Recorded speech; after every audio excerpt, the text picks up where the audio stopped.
Thank you, Bonnie. It is good to be back at First Unitarian Universalist Church, where I've spoken before. This is a somewhat unusual situation. I do get invited to speak often, but rarely do I get invited back. So this is an unusual experience. It's also nice, of course, to be around sensible people. You know, sensible people, people who think like us, people who are objective in the correct way, people who pride ourselves on being rational. Yes, the Unitarian tradition says we don't have to deny rationality to be people of conscience, people of faith. So we don't necessarily believe that science answers all the questions or that scientists have some special place in making decisions, but we do take science seriously. Yes? Good. We take evidence seriously. Yes? We take reality seriously. Yes? We are what you might call reality-based. All right. So that's why we believe the universe is billions of years old, not thousands. That's why we believe that humans and dinosaurs never walked the earth together.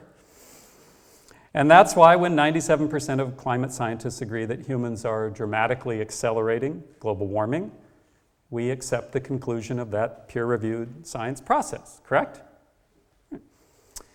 Now, none of us claim to know, I hope, really know in the deepest sense, how the universe actually began, or precisely when humans evolved into our modern form, or the specifics of that very complex interaction between people and the planet that is changing the climate.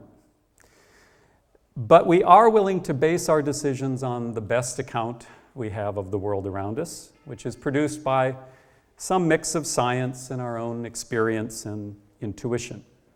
We know that we are not merely calculating machines, but we do our best to be reality-based. So we are rational, except when we're not. And these days, it strikes me that the culture is particularly non-rational. Across the board, contemporary culture, it seems to me, is in a full-scale retreat from rationality, which means each one of us then has a choice. We can be normal and irrational, or we can be slightly strange and struggle to hold on to rationality. Now, you may have noticed I shift from talking about us as individuals to talking about a culture. The argument I'm trying to make is that the dominant culture, and by this I mean liberal and conservative, Republican and Democrat, across the board, the dominant culture is refusing to be rational. That means that the only people hanging on to rationality are those who are willing to say not only that the emperor has no clothes, but the whole culture is buck naked.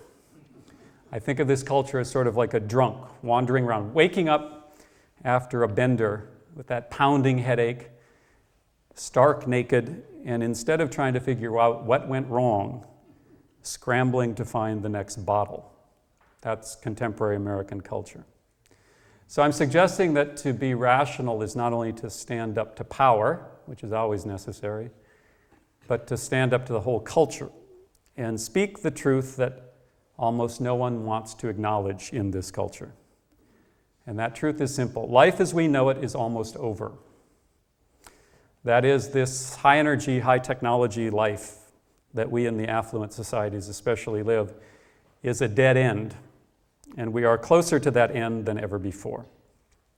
A large-scale human presence on the planet at this level of consumption is impossible. We can't predict when this party will end, but make no mistake, the party's over, folks.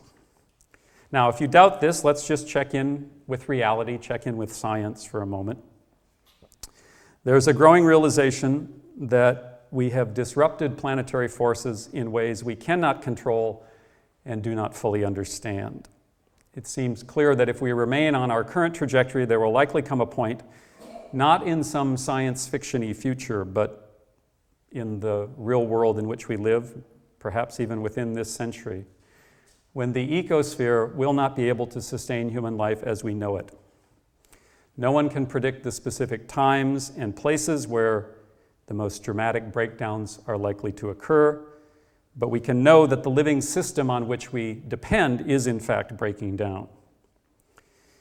When people ask James Howard Kunstler, one of the people who's written, I think, most clearly about this, about the time frame for what he calls the long emergency, this process we're in, he tells them, quote, "We've entered the zone." Seems a fair assessment. Bill McKibben, probably the leading spokesperson for taking seriously climate disruption, says the world hasn't ended, but the world as we know it has, even if we don't quite know it yet. So take a look at any crucial measure of the health of the ecosphere in which we live. I don't care what measure you want to take a look at. Groundwater depletion, topsoil loss, chemical contamination, the increased toxicity in our own bodies, the number and size of the dead zones in the oceans, accelerating extinction of species and reduction of biodiversity. Look at all of those measures and ask yourself a simple question: where are we heading? Remember also that we live in an oil-based world that is rapidly depleting the cheapest and most easily accessible forms of that oil, which means we face a huge reconfiguration of the infrastructure that undergirds our lives. Meanwhile, the desperation to avoid that reconfiguration has brought us to an era of what some people are calling extreme energy, using even more dangerous and destructive technologies such as hydrofracking, deep water drilling, mountaintop coal removal, tar sands extraction. And of course, this is all in the context of the mother of all ecological crises in our lifetimes, what I don't think is appropriately called global warming or even climate change, but climate disruption, what some people have called global weirding. If you read the scientists, especially the ecologists, they're talking about tipping points and planetary boundaries, about how human activity is pushing the planet beyond limits. In a recent article, top scientists warned that humans likely are forcing a planetary scale critical transition, quote, with the potential to transform Earth rapidly and irreversibly into a state unknown in human experience. Which means, again, quote, the biological resources we take for granted at present may be subject to rapid and unpredictable transformations within a few human generations. Not some science fiction future, but a few human generations.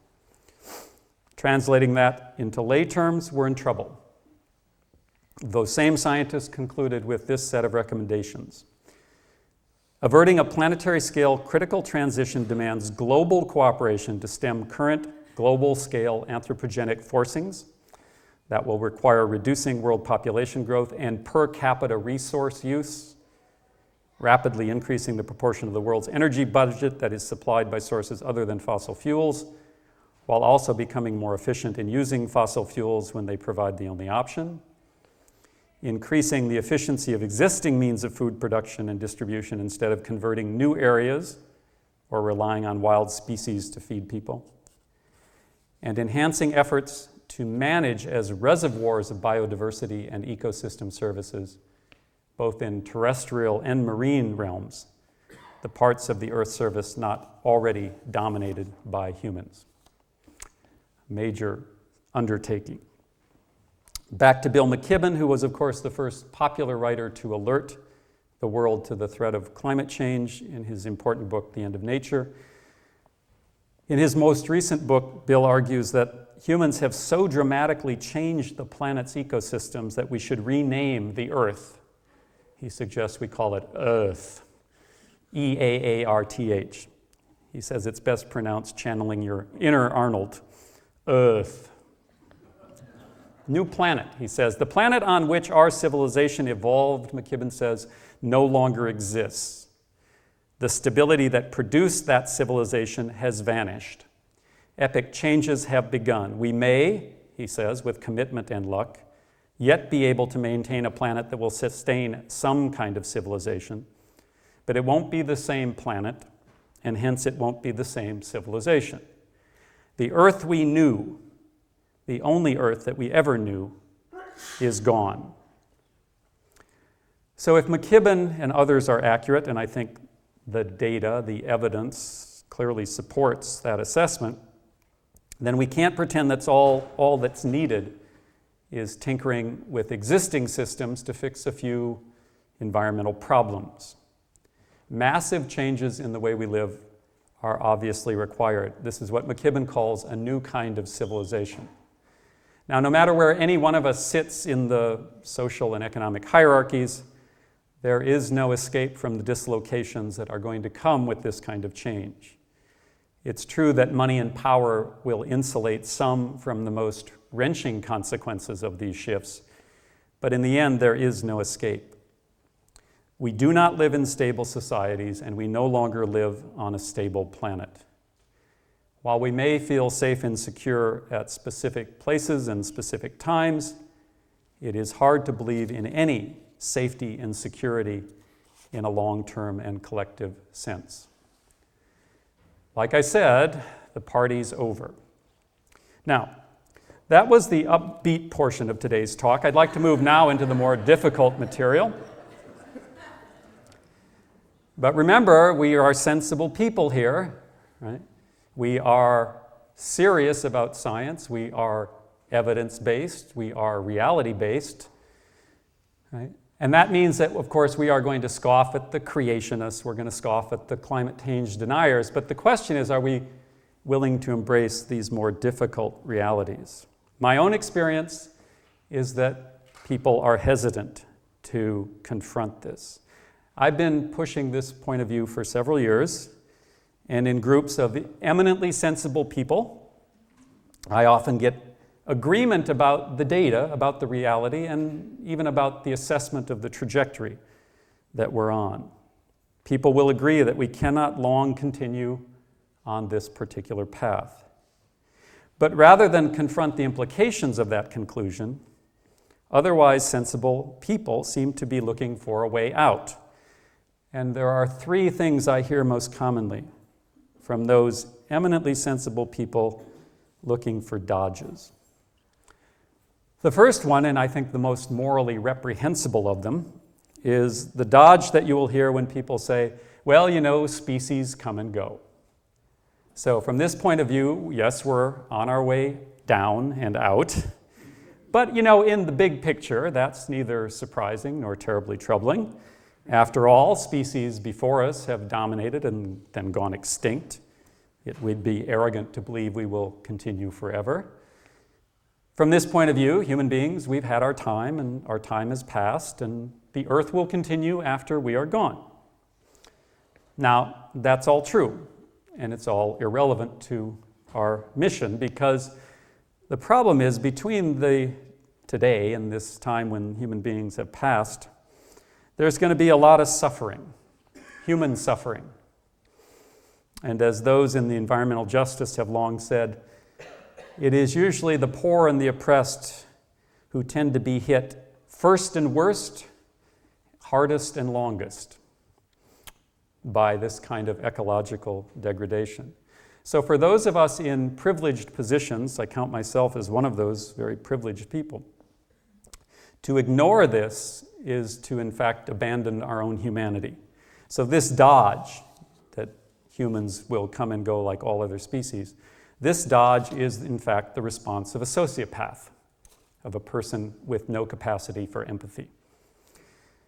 All right. The second, and I think the most intellectually empty of these dodges, is the one you hear when people say, well, we'll just invent our way out of these problems. You hear that a lot. Yeah, we face big problems, people will say, but you know, human creativity will provide, as it always has. So from this point of view, the same science that tells us how bad off we are will also be the source of solutions. This is what many of us are starting to refer to as technological fundamentalism. And it's about as intellectually mature as religious fundamentalism. The undeniable truth is that human beings have fallen out of right relation with a larger living world. And techno-fixes are not the answer, in part because the history of high energy, high technology tells us that the unintended consequences of technological development are often worse than the problem they were meant to solve. So I think our task is to recalibrate our expectations. The future is not in gadgets that promise more. In fact, the future is coming to terms with the inevitability of less. Less energy, fewer resources, less of everything. Now, on to the third dodge. There are lots of sensible people who will acknowledge the depth of these crises. They will refuse to abandon their humanity or their intellect. They won't take the sociopathic or the fundamentalist route. But they will tell me that there's no point in saying any of this in public for the simple reason that people can't handle it. Right? So, when anyone tells me people can't handle it, I assume what that person is really telling me is, I can't handle it, and displacing their own discomfort onto the amorphous concept of the people. When we avoid reality because we believe others can't face it, what we are really saying is that we can't face it. And there's a reason we can't face it, because it is too much to face. It is too much to bear.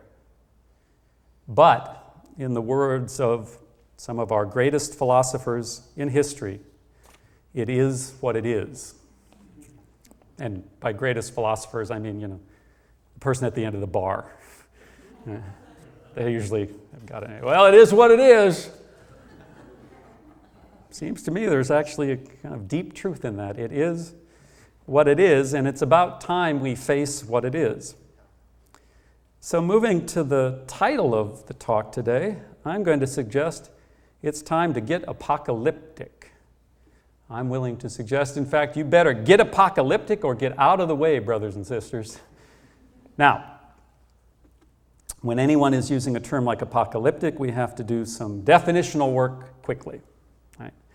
When I talk about speaking apocalyptically, I'm not suggesting we are going to be stuck in a corner with those folks who are predicting rivers of blood and lakes of fire, bodies lifted up to the heavens.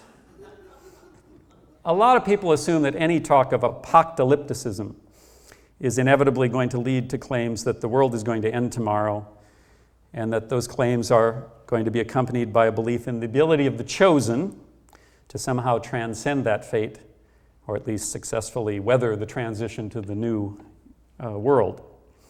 And indeed, many of these apocalyptic visions one hears about, whether they're religious or secular, do imagine the replacement of a corrupt society by one structured on principles that will redeem humanity, or at least redeem those who sign on to the principles. But I think this need not be our only understanding of the term. So if we're not limited to these fear-driven fantasies and these self-indulgent claims of being specially selected, I think we can invoke a different notion of apocalypse that can deepen our sense of humility and remind us of the need to cooperate across differences. So I want to suggest that thinking apocalyptically can help us confront the crisis of the time instead of avoiding it. It can help us to strategize constructively about possible responses. To me, thinking and speaking apocalyptically is simply about struggling to understand, to the best of our ability without succumbing to magical thinking, the conditions within the human family and the state of the ecosphere, and not turning away from these difficult realities that we face. So, of course, most of the discussions of Revelation and apocalypse in contemporary America, at least, are going to end up focusing on the book of Revelation, which is also known as the Apocalypse of John, the final book in the Christian New Testament. Most of you know that, but it's a Unitarian church, so I thought I'd remind you, just in case you all haven't been through the Word lately. It's good to remember that the two terms are actually synonymous. Revelation is from the Latin, and apocalypse is from the Greek, and neither of them mean end of the world. Both of them mean a lifting of the veil, a disclosure of something that had been previously hidden, coming to clarity. Now, there's a lot of debate about the book of Revelation. Some scholars will interpret it not as a set of predictions about a world yet to come, but as a critique of the existing imperial society of that day, which was, of course, the Roman Empire. But to speak apocalyptically, I think, no matter how one interprets a particular book of the Bible, is about deepening our understanding of the world, seeing through the illusions that people in power tend to create to keep us trapped in the systems that they control. Now, in the propaganda-saturated world we live in, the contemporary United States, it seems to me that coming to that kind of clarity about the nature of empires of our day is always a struggle and more crucial than ever. We live in a society that one could argue is the most propaganda-saturated society in history. Advertising, public relations, marketing, hundreds of billions of dollars a year are spent to control the way we think. So a coming to clarity, a lifting of the veil, strikes me as an appropriate concept for the world in which we live. If we start thinking apocalyptically, trying to come to this clarity, it, I think, will force us to confront the crises that have been created or magnified by this system of concentrated wealth and power that we call the contemporary United States. But again, unfortunately, this term apocalypse in pop culture especially has become synonymous with a reactionary theology that takes this particular book of the Bible and really turns it into a kind of handbook for a death cult in this science fiction future that it imagines. But if we don't worry about the rapture, an apocalyptic vision, I think, can help us understand these ruptures that are all around us, both in the fabric of our social and ecological systems. So I'm going to argue for a kind of responsible, we might call it a calm and measured apocalypticism that doesn't assume there's some script already written by a divine hand, doesn't pretend to have specific predictions, but simply reminds us of the importance of dealing honestly with reality, even when it's frightening, and holding on to our humanity in this process, which is made more difficult the more frightened we get. Given the severity of the human assault on the ecosphere, compounded by the existing suffering and strife within the human family, it seems to me that honest apocalyptic thinking is going to be firmly grounded in a systematic evaluation of the state of the world, and that process is not only sensible, it is our moral obligation. Again, because people typically associate apocalypse with predictions about the end of the world and some perfect new world beyond, let me repeat one more time, rather than thinking of Revelation as the divine delivery of a clear message about some fantastical future above, I think we can engage in this ongoing process of revelation that results from an honest struggle to understand the processes and systems here on earth.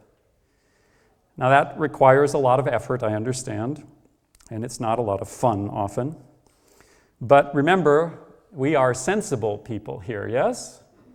We take science seriously, yes? We are evidence-based. We are reality-based.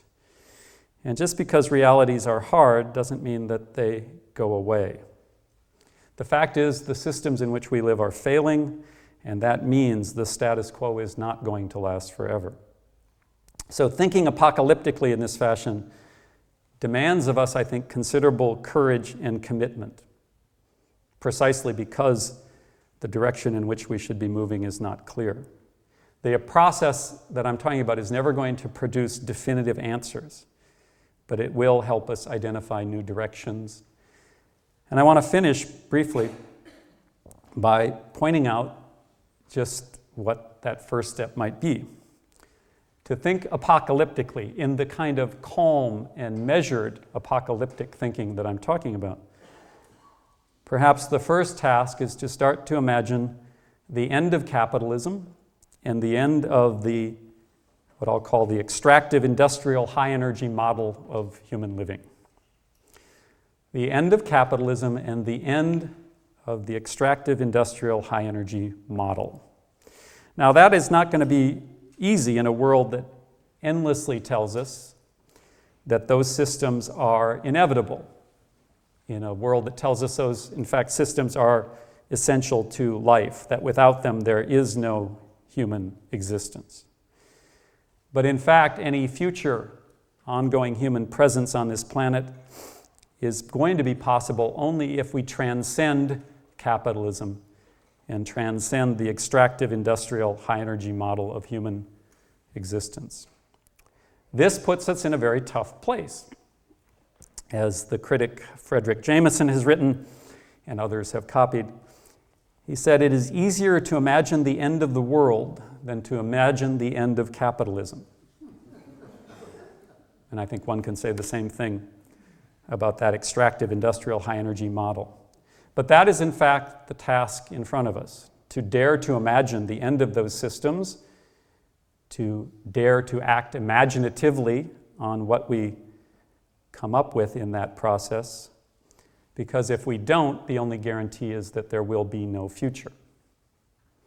Now, I'm going to end on what passes in my world for an upbeat note.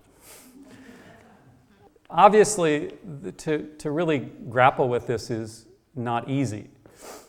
In a culture that produces an endless amount of pleasure, often readily available to us at low cost, right, why would anybody undertake this kind of approach? And the only answer I can offer is cribbed from my friend Abe Osheroff. In the introduction, it was mentioned that I helped produce a documentary film. Abe Osheroff, One Foot in the Grave, the Other Still Dancing, which reflects Abe's sort of philosophy of life. Abe was most known as one of the last living veterans of the Spanish Civil War.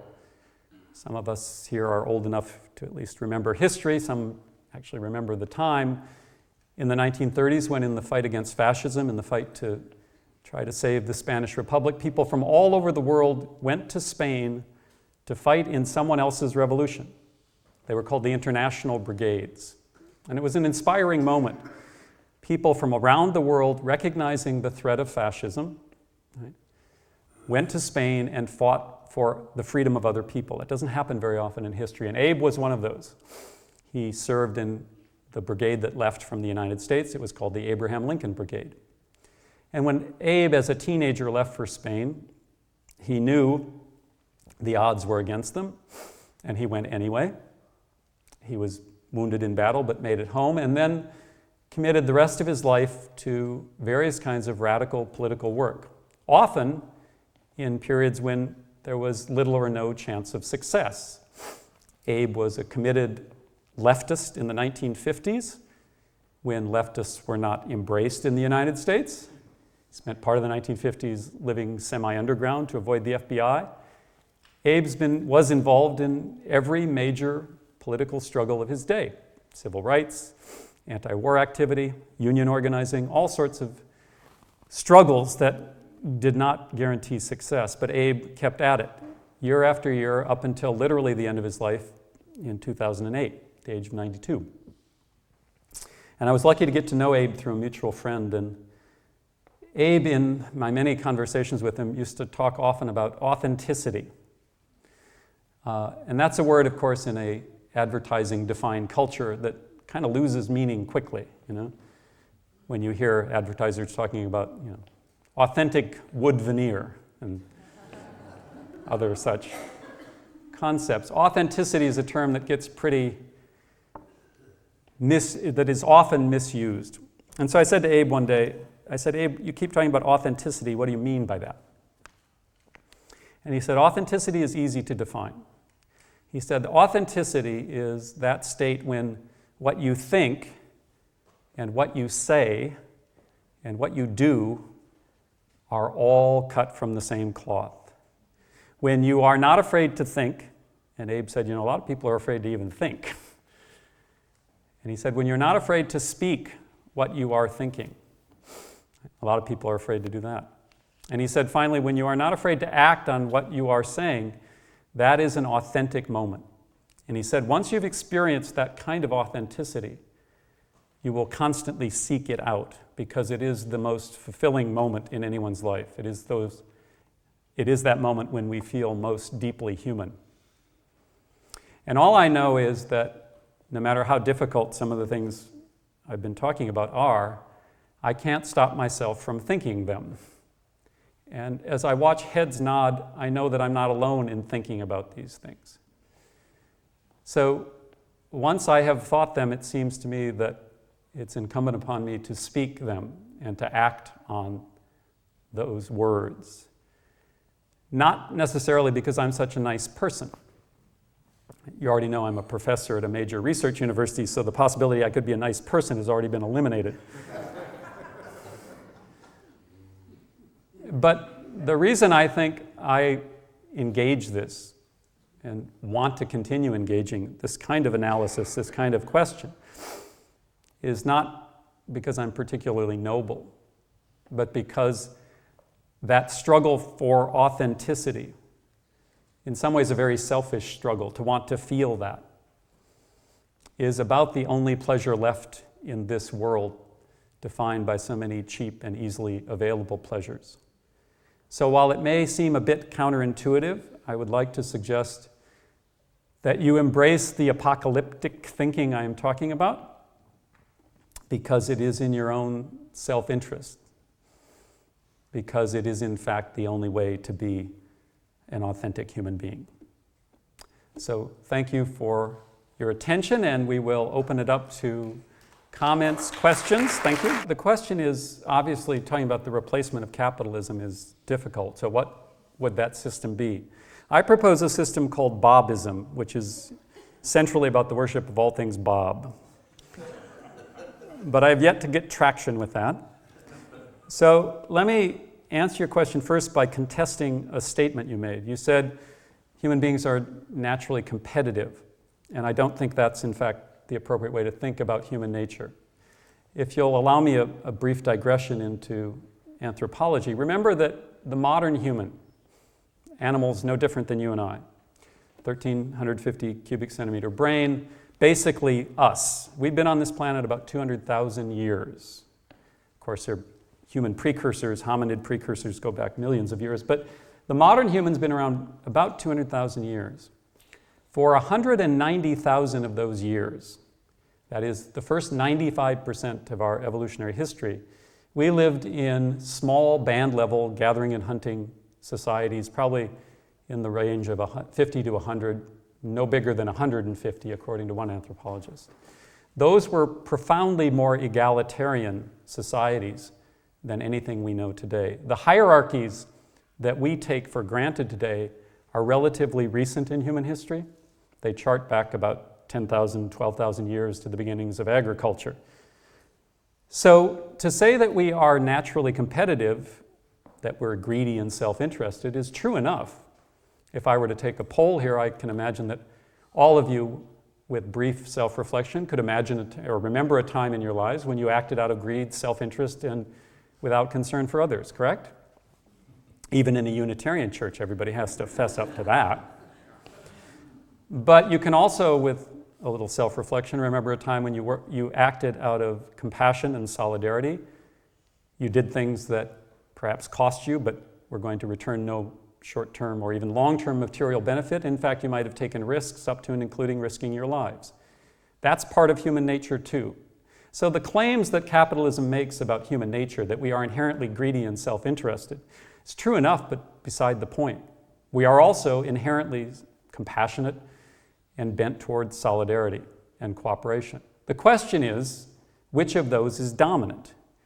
And the answer is it depends a lot on the nature of the society in which you live. You put people under conditions that reward cooperation and collaboration, and guess what? People tend to do that.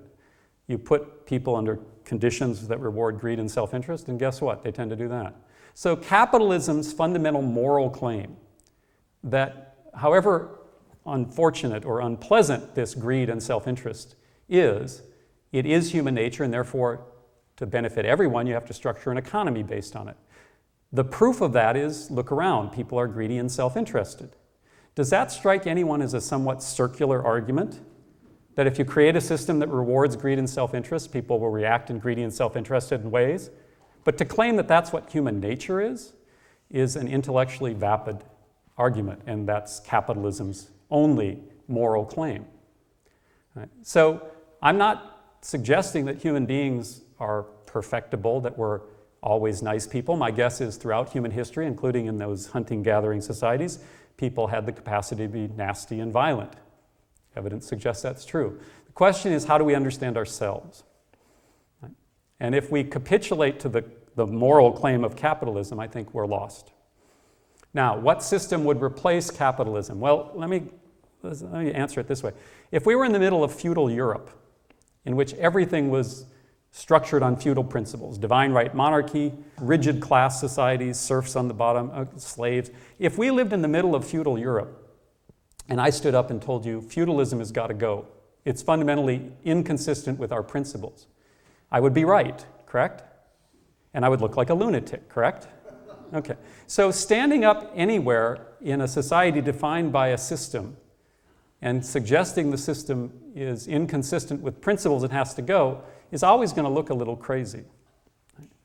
Now, my own view is that if I were to try and hand you a replacement system, let's say I took off the shelf some version of traditional socialism and said, here's the way it's going to work, you should either laugh me out of the room or chase me out of the room, because history suggests anybody who thinks they can design a system for a complex, now global economy is fooling him or herself, and I'm not a fool.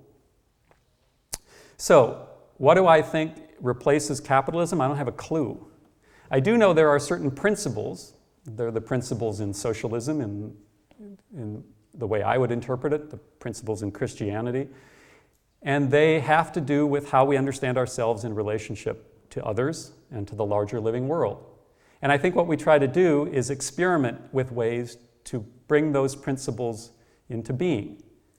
To give you a concrete example, one of the projects I'm involved in Austin is called Cooperation Texas. It helps people, provides support and training for people who want to start worker-owned, worker-run businesses.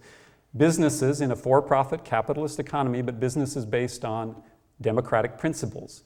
Instead of rigid hierarchies where you have ownership that hires management that tells people what to do, you have democratically managed workplaces. They're possible. They happen here in the United States. They happen all over the world. So the experiments with worker cooperatives create new experiences, and those new experiences lead to new ideas.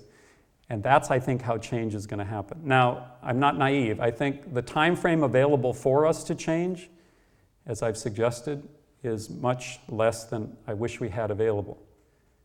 But all that means is that you do things with no guarantee of success. In fact, you do things even when you know you're going to lose. You do them because they're how you define your own humanity. And that's the best answer I have. On this question of what can we do once we recognize the depth of the ecological crises, and the plural is important there. These are crises, multiple cascading crises. And to restate what I said earlier, it is not effective to think of our problems as environmental problems, discrete problems that can be solved. You got smog in LA, you got a river on fire in Cleveland, you clean those places up. For a long time, that was the way we thought about environmental problems, and that won't cut it anymore, if for no other reason than global warming doesn't conform to that model, obviously. So what are we going to do? Well, anything we do today is inadequate. I start with that. Right? But the question isn't whether the things we might do today are adequate to reverse the course of the human presence on Earth. Right? You'd have to be crazy to think that we could all get up today and somehow magically start living in a way sustainable with a long-term human presence on the planet. The question to me is, do we do small things, inadequate things, things that are often called reformist? Do we do them with a reformist mind or a revolutionary mind? Do we do them with a recognition that it's not enough, but it creates the possibilities to then move forward in the future? Or do we do them saying, oh, well, that's it, as long as I recycle and change my light bulbs, etc.? Right? Reformist action with reformist thinking is a dead end. Reformist actions, which are really all that are available to us, unless you believe that armed revolution is possible to upend the current system. And if you do believe that, I don't know, does the Unitarian Church have an armed revolutionary subcommittee of the social justice? Yeah, well, it might be something to think about. I joke, but as I've always said, the only reason I don't believe in armed revolution is because I've never seen anyone present a program that seems successful. Right? If somebody came to me and said, listen, here's a way we could do this, but it will require violence, and it seemed like a sensible program, I sure would listen. I'm not sure I'd sign on to it, but I'd listen. But none of that is sensible. And the reason I say that is because some of the people who've come to this conclusion that we are on the brink of a disaster are, for reasons you can understand, sometimes willing to engage in that kind of rhetoric, and I don't think it's helpful. So we engage in reform, small-scale, incremental change, whatever you want to call it, with a recognition that the reason we're doing it is to move us forward, so from that position we can then start to think again.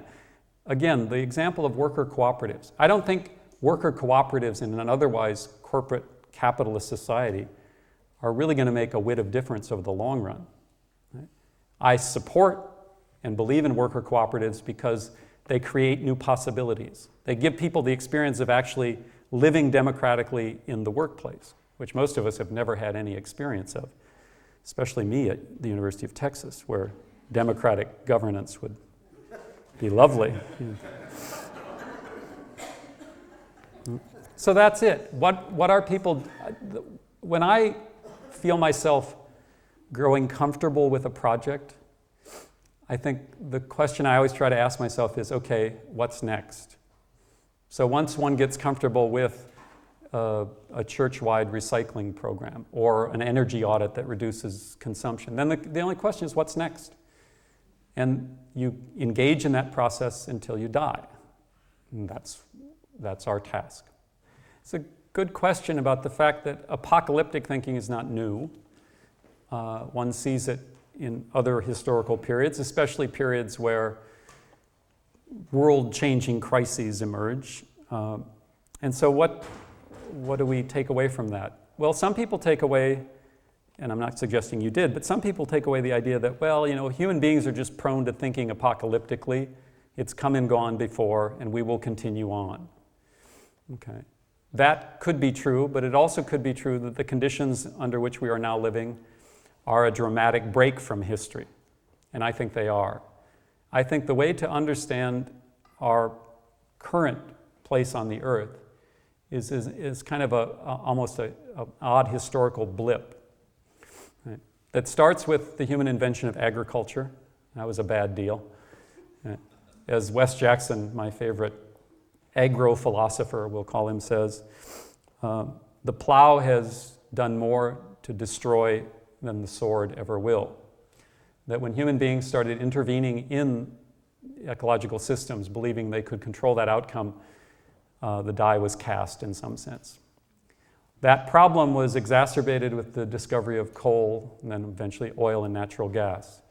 Right? The concentrated energy of fossil fuels really changed the way human beings live on this planet. Prior to that, the kind of energy to do massive, large-scale global damage simply wasn't available. For the last 250 years, it has been. And to me, that's the game changer. Right? That we have to recognize that, in fact, things do change, and that the last 250 years have been a kind of experiment in destruction that we either wake up from or we don't. Now, I'm not sure you can go back into other eras and find models for how to think about this, because we are facing a challenge that is unique. No other human population has faced it.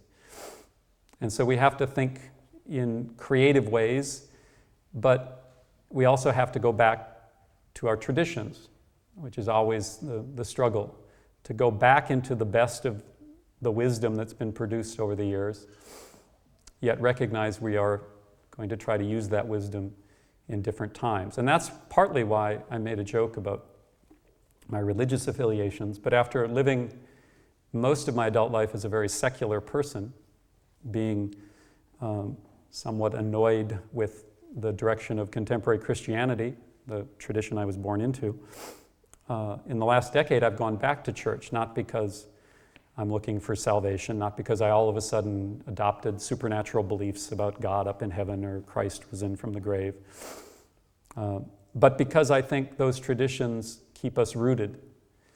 And that constant struggle to reinterpret stories is very important. And those stories have a lot of wisdom in them. The story of Adam and Eve, for instance, which is so often told in such reactionary fashion, especially in misogynistic ways, could also be the story of the mistake we made when we started farming. Right? We had in front of us the tree of life, as the story tells us. The tree of life, wow, the tree of life provides everything we need. We're in the garden, we're rocking, things are going well. But here's the tree of the knowledge of good and evil. And God says, watch out for that one. It's dangerous. Well, guess what? We picked the fruit. We started to believe we could intervene in the natural world as if we were God, with the ability to see the consequences of our own actions, and it didn't turn out so well. Right? So going back to those stories is very important, but recognizing it's a new field we're playing on with those old stories. So the question points to what you're suggesting is the kind of pathology of believing that water can be owned by individuals. Right? That anything that is necessary to the common life can be owned by individuals, I agree, is a delusional concept. Right? And it's a fairly recent concept. Right? Whatever one thinks about private property, whether I should be able to own the pen I'm holding or whatever, I think when you move, into those resources upon which human life depends, water, clean air, the capacity to generate food, to think of those things as being in private hands is really, really crazy. And yet that is the norm of this culture. And we live in Texas, where that obsession with private property is probably as intense as anywhere on the planet. And it's inconsistent with a long-term equitable distribution of those resources, and it's also inconsistent with the conservation of those resources. Right?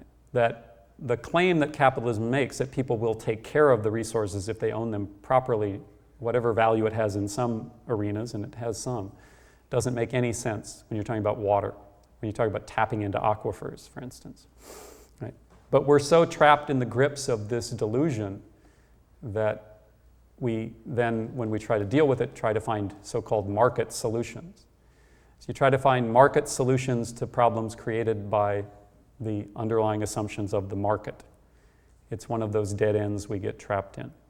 And I don't have any great insights except to recognize that people throughout history did and still can manage the commons collectively.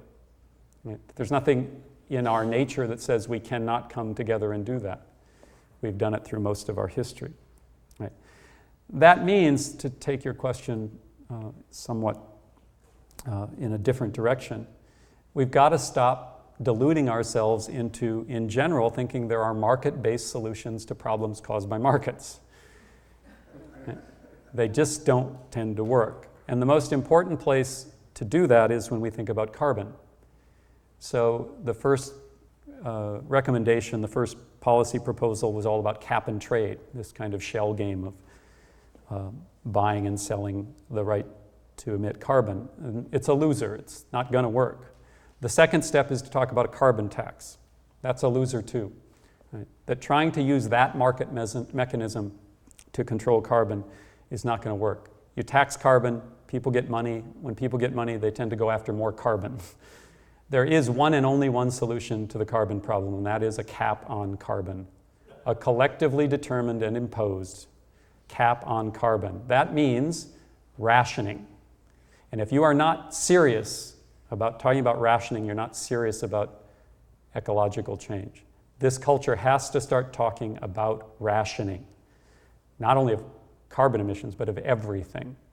Collectively determined and coercively imposed rationing, where we get together through this thing we call government, and we recognize that on our own we cannot solve this problem, and we decide there is a cap on our consumption, and then we impose that coercively. It's called rationing. And it's what we have to start talking about in this country. We aren't fully rational creatures, we understand that. But for the last hour, all of us in this room have engaged in a rational discussion. So to say that we're not wholly rational or controlled purely by rationality doesn't mean we don't have the capacity to do it.